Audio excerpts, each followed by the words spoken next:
Near the start of the Holdovers, there's a key scene that I think sheds light on the themes of the rest of the movie. Ollermann had ratted out Kuntz for being the one that started the fight. In retaliation, Kuntz grabs one of Ollermann's gloves and throws it in the river. The one remaining glove has instantly become a holdover, baggage from Ollermann's immediate past. My glove's gone! Twisted fucker orphaned that glove on purpose. Left you with one so the loss would sting that much more. And in Ollermann's reaction, we see a microcosm of the whole movie that's going to unfold. Ollermann thinks, then runs back to sacrifice his other glove into the river. Poetically, the glove floats off downstream. Ollermann watches it disappear. He lets it go, and the river of life flows on. So what are we witnessing here? This is the ancient Greek philosophy of Stoicism in action, the same philosophy that Paul gifts to everyone in the form of the Stoic classic Meditations by Marcus Aurelius. For my money, it's like the Bible, the Quran, and the Bhagavad Gita all rolled up into one. One of the key teachings of Stoicism is to accept things that are beyond our control. Instead of reacting emotionally to uncontrollable events, the Stoics encourage us to think about what we can control and to act with wisdom, courage, justice, and self-discipline. This, they teach, is the way to stave off disruptive emotions and prevent us from falling into the abyss. It's a guide to living a good life. Instead of feeling sorry over the lost glove, Ollermann chooses to let go of his attachment to both gloves. In this way, he's rationally taking control of the situation. He's refusing to be a victim. He's choosing dignity over victimhood. Welcome to Cinema Detective. There will be spoilers in this video, so if you haven't seen The Holdovers, now is the time to leave. I'll go back. While the film's title nominally refers to the students that are holding over at Barton Academy over Christmas, it could equally refer to the found family of Paul, Angus and Mary, who are each holding on to baggage from their past. The three main characters all have elements of Charles Dickens's Scrooge in their character, but in this Christmas carol, there are no ghosts of Christmas past. Instead, Paul, Angus and Mary each become each other's teachers. Each character learns to overcome their struggles and emotional barriers, leading to a renewed sense of purpose and connection with others. Three broken people come together and manage to become more whole. Like Ollermann losing his glove, something cruel has happened to each of them, and they must combat the destructive emotions that they're feeling by doing the right thing even when it's tough, by making choices they can be proud of, by standing up for what they believe in, and treating other people with kindness. So who got stuck with it? Who do you think? A poor wall-eyed bastard. Paul Hunham is an ancient civilizations teacher who's struggling with life. His room paints a picture of a man not taking care of himself. He's reading the memoir Fear Strikes Out by American baseball player Jim Pearsall. It's a book about struggle with mental illness. He's listening to There's a Place for Us from West Side Story, a song about longing for a place to belong. He's got hemorrhoids, an athlete's foot. There's an unmade bed with a glass of whiskey on the bedside table and an opened bottle of Jim Beam on his desk. He's drinking too much. Are you kidding me? It's only 11 and he's already lit. I can smell the whiskey on him. And on top of all that, he's got a wonky eye that veers off in the wrong direction, and he stinks of fish. You smell like fish. Angus Tully is a troubled, rebellious young man, but not without cause. We meet him packing to go on a ski trip to St Kitts, a luxury holiday destination island in the Caribbean. In the student dorm, they're listening to the raucous The Time Has Come Today by the Chambers Brothers. The lyrics include, I have no place to stay, I have no home, which is apt for this group of boarding school students. Little Christmas orphan needs his pot and corn. As the film progresses, we learn about the absence of Angus's father due to mental illness, and the St Kitts trip isn't going to happen because his mother abandons him to spend time with the new man in her life. I know it's last minute and I'm absolutely heartbroken. But could you please see your way to staying at school over break? Life has dealt Angus a few knocks at an early age, and he's desperately in need of guidance to help keep him on the straight and narrow. Mary is the manager of the cafeteria, toiling away to feed the school, who's taken aback by the sight of snow falling outside the window. This moment here is one of the many scenes that will surely win divine Joy Randolph Best Supporting Actress at the 2024 Oscars. It's a look that says so much. The sight of snow falling jolts her back to the realisation that she's lost her son and they won't be spending Christmas together. For a lot of people, Christmas is one of the hardest times of the year. My little sister Peggy and her husband invited me to go visit them in Roxbury, but I feel like it's too soon. Like Curtis will think that I'm abandoning him. Paul has been lumbered with the responsibility for looking after the students during the Christmas vacation. Thank you again for doing this on him. Well, non nobis solum nati sumus, I suppose. Paul's response, it's part of a longer quote. Not for ourselves are we born. Our country, our friends have a share in us. But Paul says it in a somewhat jaded way. This statement encapsulates a central tenet of Stoicism, which emphasises the importance of community and social responsibility. The Stoics believe that all humans are manifestations of the same universal spirit and should live in brotherly love and readily help one another. Our actions should not be directed towards personal gain, but rather towards benefiting others. Let us remember the poor and the helpless, the cold, the hungry, and the oppressed. Paul understands all this and the importance of self-integrity. These are the principles he wants to teach and to uphold, but he's struggling in an environment where money and privilege are holding too much sway, and it's making Paul bitter. At least pretend to be a human being. Paul gleefully whistles Ride of the Valkyries by Wagner when handing out all the bad exam results. He's taking a little too much pleasure in failing these students. I can't fail this class. Oh, don't sell yourself short, Mr. Coates. I truly believe that you can. Only Angus manages a reasonable grade of B+. Angus is insubordinate, Honestly, it's a little absurd. causing the group to lose the chance of resitting the examination. Paul isn't nice, Latitude is the last thing these boys need. but as director Alexander Payne has commented, there's a difference between being nice and being kind. Paul is kind in a way, because he is trying to give the students a first-class education. As Dr. Green used to say, our one true purpose is to produce young men of good character. I'm just trying to instill basic academic discipline. That's my job. But he's perhaps going about things in the wrong way. At the chapel, we learn of Mary Lamb's grief and the death of her son, Curtis Lamb, who I think is named Lamb as in lambs to the slaughter.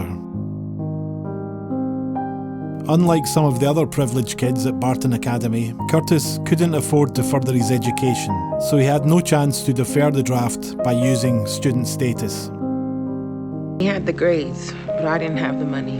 Even with financial aid, it wasn't enough. So when he got called up and no student deferment, off he went. I suspect that, like me, this is not how you wanted to spend your holidays. But such are the vicissitudes of life. Paul is teaching the students a lesson right out of the Stoic playbook. As Barton men, we learn to confront our challenges with heads held high and with a spirit of courage and good fellowship. And we see with Angus slamming down his suitcase that he's taking this situation without that spirit of courage and without his head held high. Adversity builds character, Mr. Tully. As the students move into the infirmary, we learn that Paul Hunnam used to be a student at Barton Academy. You know, he used to be a student, right? And we also learn that Angus could be sent to Fork Union Military Academy if he is expelled from school. I just don't want to end up at Fork Union. Angus is 17 years old, and military school could set him on a path eventually leading to Vietnam, like Curtis Lamb. After Kuntz stole Angus's photo in revenge for the theft of his cigarettes, Angus is projecting his own insecurities onto Kuntz. Your parents don't want you around because you're a fucking insecure sociopath. I mean, who'd want you for a son? Which leads to a fight and Kuntz sitting alone at dinner without a plate. When Kuntz insensitively remarks about Mary, I know she's sad about her son and everything, but still, she's getting paid to do a job. Paul struggles to contain his rage. You have no idea what that woman has been through. And criticises his privilege. Life is like a henhouse ladder, shitty and short. You were born lucky. We're getting insight into Paul's deep desire to be an educator. Not just facts and figures. He wants to raise fine young men. Maybe someday you entitled little degenerates will appreciate that. If you don't, I feel sorry for you. Then we will have failed to do our jobs. Paul doesn't know the Newlywed Game, one of the top-rated TV programs of the period. You don't know the Newlywed Game? What planet have you been living on? He's been living an isolated life. is an opportunity for Mary to teach Paul a few things. When Paul says that the students have had it easy their whole lives, Mary rebukes him. You don't know that, did you? And reminds him to be compassionate. Everybody should be with their people on Christmas. Of course, Mary won't be with Curtis this Christmas, so her mind has been focused on what is truly important. Paul is highly educated, but Mary is more worldly wise than Paul. She's got life experience. Those two are gonna get a divorce. Mary has suffered 2 tragedies in her life. Curtis's father died before he and Mary could be married. The scale of the injustice that Mary has suffered is revealed. The social and economic disparities of the time influenced who ended up serving in Vietnam, and African Americans, along with other minorities, ended up being disproportionately drafted, as well as suffering higher casualty rates due to being assigned more dangerous combat roles. My Curtis in the cold ground and those boys safe and warm in their beds. How can Mary possibly find the strength to carry on? How'd you say it? Life is like a henhouse litter. It is 0 and trouble number 1, Mike and Jerry McRae. As the story progresses, we see that Angus isn't a bad kid. He empathises with Yajun, helping him hide his wet bedsheets. Then we have the helicopter turning up to take most of the students away, and the movie shifts gears, forcing a more intimate setting between Paul, Mary and Angus. And we have Paul saying, Well, let's make the best of it, shall we? It's another little line embodying the stoic philosophy that Paul is struggling to uphold. And now we have the beginnings of our found family. Paul, Mary and Angus are all gathered round the TV together. Mary questions Paul's rationalisation. I like being alone. Now, I've always found myself drawn to the ascetic. Like a monk. Spiritual goals. You? She doesn't buy it. And she coaxes Paul into revealing his buried ambitions to travel to Greece, Italy, Egypt, Peru, Carthage. Tunisia now, of course. And his desire to write a monograph rather than a book is something else that Mary criticises. You can't even dream a whole dream, can you? Paul has grown bitter, disillusioned, and is lying to himself. And Mary's dose of the honest truth will be a catalyst that helps Paul heal and grow. As Angus steals the keys, drinks wine and eats ice cream, we hear a segment of Crying, Laughing, Loving, Lying by Labi Siffre. It's a song that can easily be viewed through a stoic lens. Crying never did nobody no good no how. That's why I don't cry. Laughing sometimes does somebody some good somehow. That's why I'm laughing now. The Stoics don't expect people to be emotionless. They encourage people to replace negative emotions that never do nobody no good with rational actions that will do people good. And laughing, since it's logical to do things that make you feel better, would qualify as a rational action. Although there are times when crying does do people good, and we'll get to that later. Maybe Mary is beginning to get through to Paul. He shares his Christmas cookies with Mary and Angus. Well, I'm trying. And this makes Mary laugh. Which, as the song said, should do her some good. So Paul's presence is having a positive effect on Mary, even if he's just amusing her at the moment. Angus is desperate to leave, and Paul catches him trying to book a hotel room in Boston. In a lot of ways, Angus is a typical teenager, rebelling, challenging authority, and being mischievous and sarcastic. This leads to a lot of funny moments in the film, like when Paul chases Angus and he's throwing Paul's own lines back at him. Without exercise, the body devours itself. And he's intelligent, and Paul warns him that This is your Rubicon.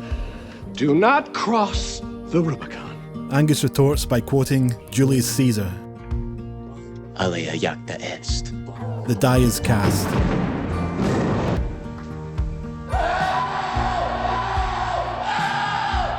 It's the point of no return. This Rubicon moment forces Angus and Paul to become accomplices. Paul's job will be under threat if his boss finds out what happened, and Angus will probably face suspension and being sent to military academy. So it's at the hospital that Angus first has a lesson to teach Paul. Paul says, Spartan men don't lie.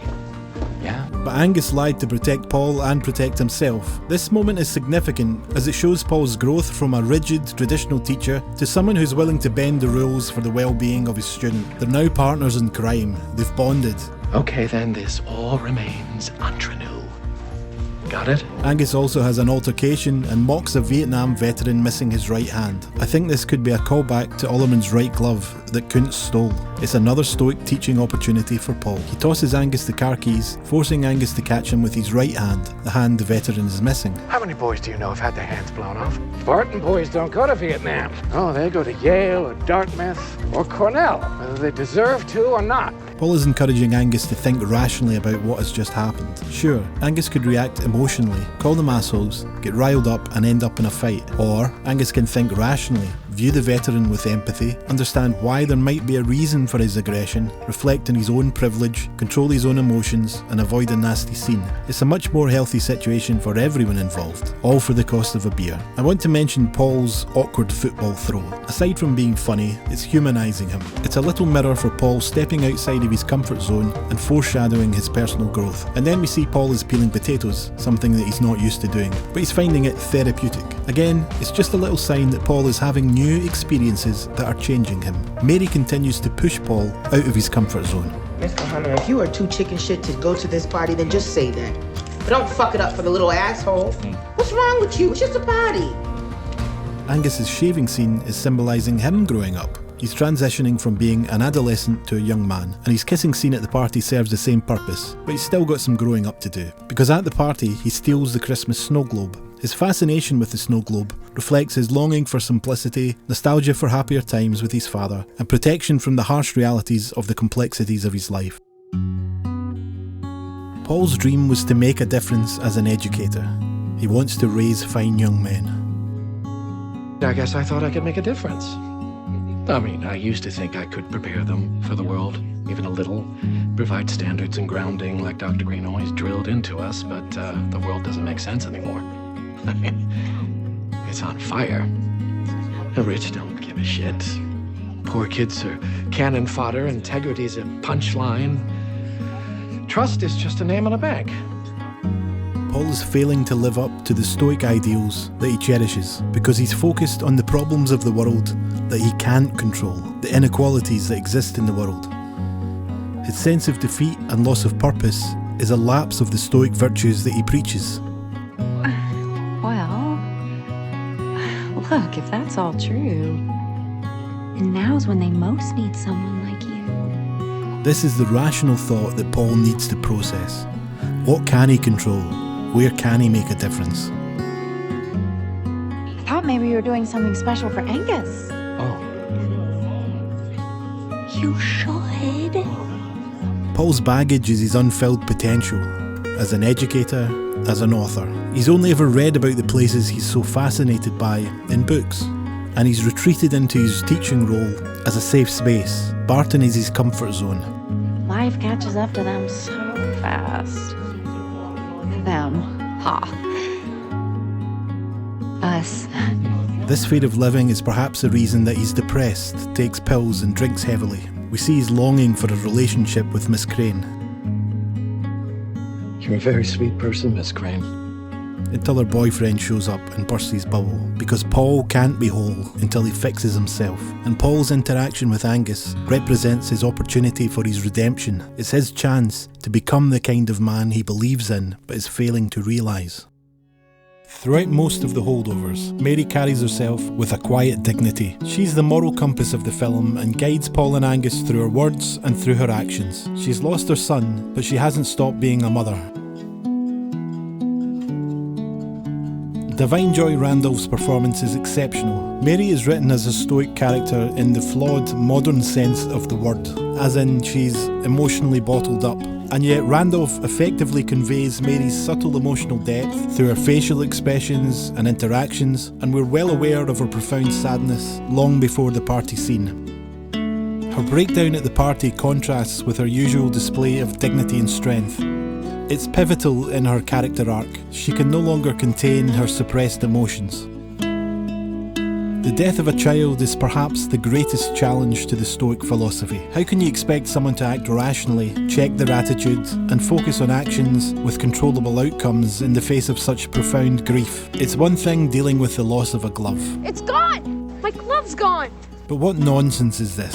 To act rationally, keep calm, and focus on what you can control after such a cruel and devastating blow?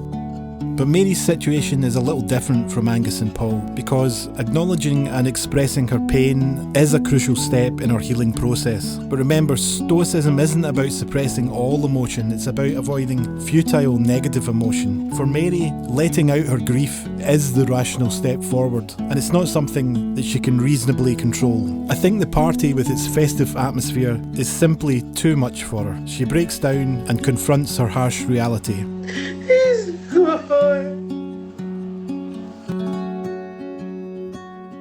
This crying isn't futile. It's a cathartic release, a necessary step towards healing and understanding. It aligns with Stoic thought by emphasising the importance of facing reality as it really is. And with Mary, we again see the constructive negative emotion when she scolds Paul on the walk to the car. You don't tell a boy that's been left behind at Christmas that you're aching to cut him loose, that nobody wants him? What the fuck is wrong with you? So don't misunderstand Stoicism. It isn't about the suppression of all emotion. It's about the suppression or redirection of negative emotion, about uncontrollable events, in particular where that emotion won't make any difference. But Mary can influence Paul, and she does. With Mary and Miss Crane's words no doubt ringing in his ears, Paul wakes up the next morning and goes out to buy a Christmas tree. He's taking positive action in areas that he can control. He can't fix all of society's problems, but he can heed Miss Crane's advice and try to do something special for Angus and Mary on Christmas Day. And he agrees to bend the Barton rules to go on a road trip to Boston. Mary's little sister is pregnant, and Mary is staying in the nursery that's being decorated for the new baby that's on the way. It's in this scene that we discover what's in Mary's box. Mary has packed up Curtis's old baby clothes, a bottle, and a pair of his little shoes. She's putting them in the drawer for her niece or nephew, and later we learn that Mary is going to be saving up for college for the new member of the family. She's focusing on what she can do with the rest of her life, where she can make a difference. She can support her family. Nothing will ever allow Mary to get over the loss of her child, but she's reconnected with her sister and found purpose in saving for the education of her sister's child. I'm a little worried that viewers might be put off by the ancient Greek philosophy that I've tried to highlight in this review. Don't be. Before you dismiss something as boring or irrelevant, remember, if you truly want to understand the present or yourself, you must begin in the past. You see, history is not simply the study of the past, it is an explanation of the present. When it comes to human psychology, there's nothing new under the sun, and perhaps those ancient thinkers have something to teach us about our lives today. See, when you say it that way, and throw in some pornography, it's a lot easier to understand. Okay. You should try doing more of that in class and less yelling. You know, most of the kids dislike you, pretty much hate you. Teachers too. You know that, right? This prevents him from doing what he really wants to do, to teach. And with this comment by Angus, Paul is visibly humbled. He is listening. When Paul and Angus run into Paul's old university acquaintance, Paul lies about where he's been teaching. I'm currently posted in Antwerp. Angus rolls with the lie, pretending to be Paul's nephew and claiming that Paul is an author. I'm his nephew, Leonard. He's got his back. He doesn't really understand what's going on, but he plays along and blows Paul's trumpet for him. And it's this interaction that allows us to learn why Paul is so antagonised by privilege. We're getting to the crux of his problems. The blue-blooded prick's family had allies on the faculty. I mean, their last name is on a library, for Christ's sake. Paul was kicked out of Harvard for being falsely accused of cheating. The privileged kid got away with it. It's another shared secret bringing Angus and Paul even closer together. Mr. Hunnam never graduated college. He got his new job as a favour from Dr. Green, and he's kind of been trapped at Barton ever since. Paul really should have been an Ivy League professor, but due to the incident, he was held back in life. It was an event beyond his control, and as something that's part of his past, he can't change what happened, but he's been frustrated by it ever since. He's been unable to move past it. He reacts emotionally to privilege, and it clouds his judgment and prevents him from being the effective educator he desires to be. This anger is what's stopping him from living up to his stoic ideals, and it's plagued him his whole life.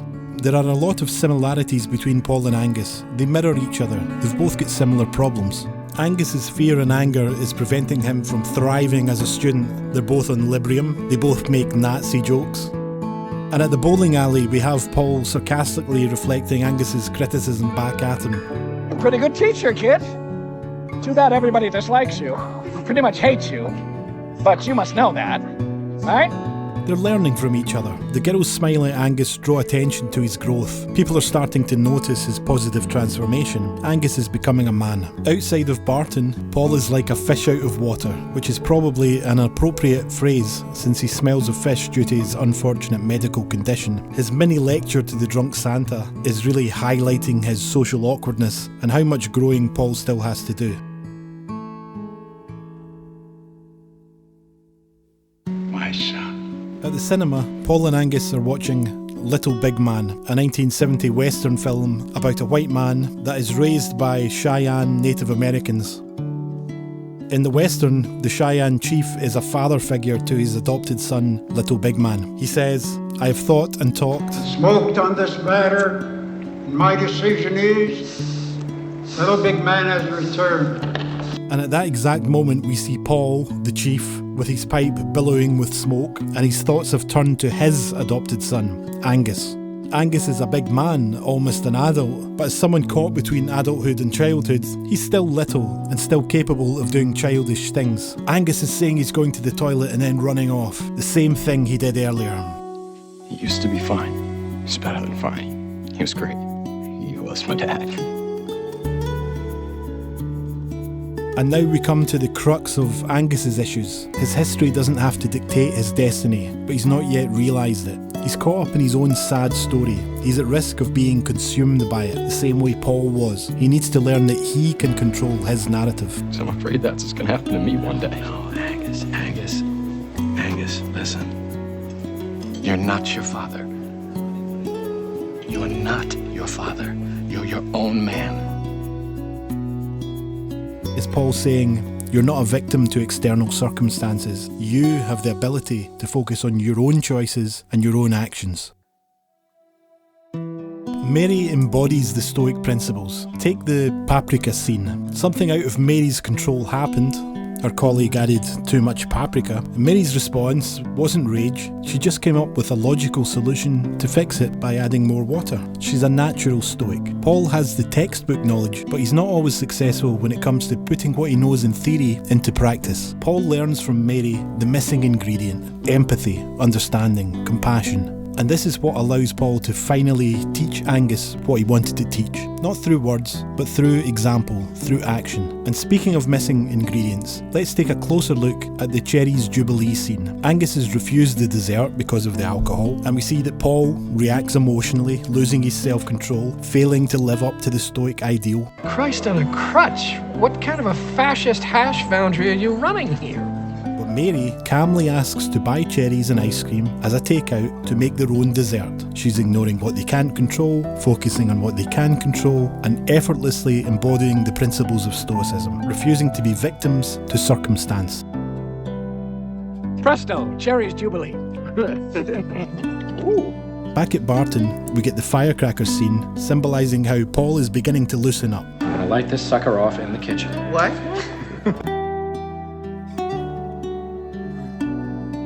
Congratulations, Mr. Tully. Congratulations, Danny. Mary, congratulations.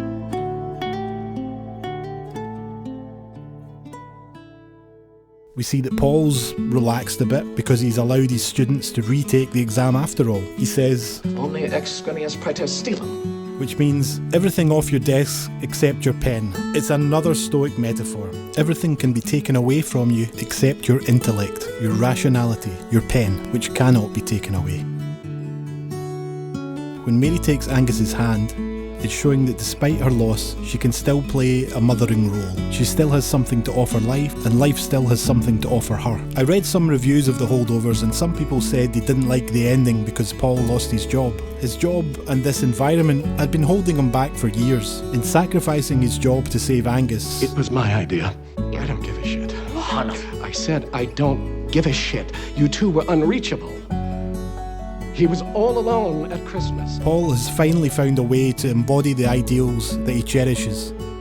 He's lost his job, but he's gained his self-integrity. He's finally become the man he always wanted to be.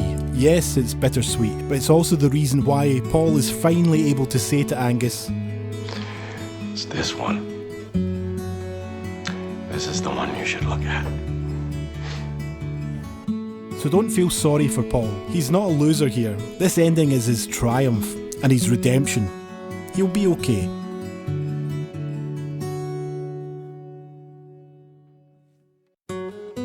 Paul spits out that ridiculously expensive cognac, which represents privilege, because he doesn't need the alcohol anymore, and he's letting go of the hold that his resentment for privilege has held over him all these years. I'm sure you don't need to look far to find people around you who are enraged and angry about things they have no control over, and where their anger and rage won't change anything. We all spend a lot of time howling at the moon, wrapped up in our own tales of injustice to little effect. This type of victim mentality often doesn't achieve anything. It's pointless to bang your head against a brick wall, even if you rightly think that the brick wall has no right being there. There's a well-known phrase, if life gives you lemons, make lemonade. You make lemonade by thinking through your problems and deciding the best course of action, not getting caught up in anger, rage, resentment, fear, envy or jealousy. Paul, Angus and Mary all move towards tranquility and contentment, not because their circumstances have changed, but because their perspective and reactions to their circumstances has changed. And that is the greatest lesson that we can all take from the Holdovers. If you like this video, then please consider subscribing to the channel. It might help you see future videos from me that you might also enjoy. If you've made it this far, thanks so much for sticking with me. I know it's been a long video. We're getting close to 1,000 subscribers, and I'd like to thank everyone that's supporting the channel. I find the YouTube comment section to be a bitter and complicated place, and it seems to feel the same way about me. Don't get me wrong, you're a gigantic pain in the balls, but I'd love to hear all your comments, whether you're a stoic sage or a genuine troglodyte.